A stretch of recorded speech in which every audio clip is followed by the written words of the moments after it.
I grew up in a town called Braddock, Pennsylvania, and that's about a 10-minute drive outside of Pittsburgh, Pennsylvania. Steel town, go Steelers. My sophomore, junior year in high school, my guidance counselor, she never encouraged me to go to college or go pursue my dreams. I was directed to go right into the steel mills, which was disappointing. My dad had 3 or 4 jobs, and my mom was raised a family, but she was a hairdresser.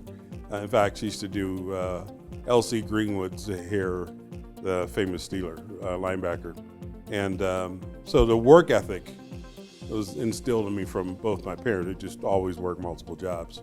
And they knew that education was a way out of that tough life. And so they encouraged me to go to college, thank goodness.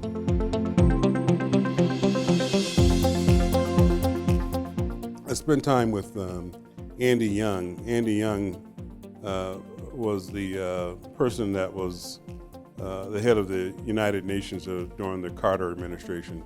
Well, actually, I asked Andy. I said, Andy, what's the secret to success? Because clearly you've been incredibly successful.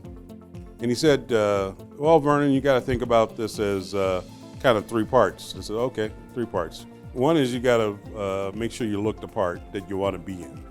He said, that's actually worth about 25%. And that was higher than I thought it would be. And then he said, then you got to work hard. And he said, that's pretty important. I said, okay.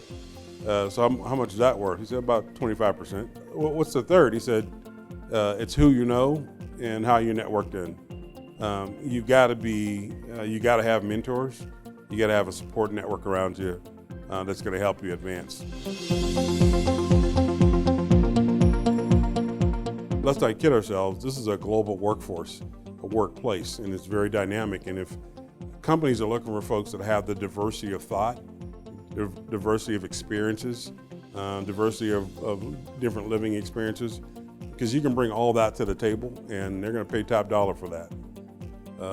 In fact, if you look at how this country was founded, right, it's a country of immigrants who have come from all over the world, and it's as a result of that diversity and inclusion, it's become one of the greatest countries in history. And it's because you get a diversity of thought and opinion.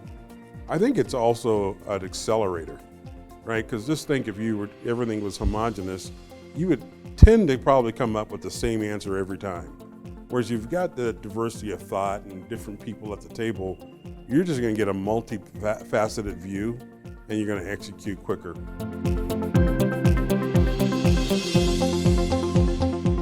In recent history, believe it or not, if I'm standing too close to the curb at an airport, I have people who get out their car and hand me their suitcases. That still happens to me. Or if I stand too close to the front door of a hotel, they'll hand me their bags and ask me to get them a cab. And that's me dressed the way I am today. So when you go through those kind of experiences in this country, it kind of brings you down, to be perfectly honest. But I'm mindful of what my parents and their parents had to go through. When I was 8 and 11 years old, I can remember being escorted to the balcony of the theater where the Negroes sat, right? Couldn't drink from the water fountains. And we've gone from that to me being able to be in a role as a division president working at a great company at CenturyLink. So all dreams are possible. It takes a lot of hard work. You got to look the part, and you got to get a good network around you. And this is still a great country and doing great things. And I will tell you that even though there's still adverse environments that are out there, you got to have faith and you got to believe in yourself, and it'll all work out.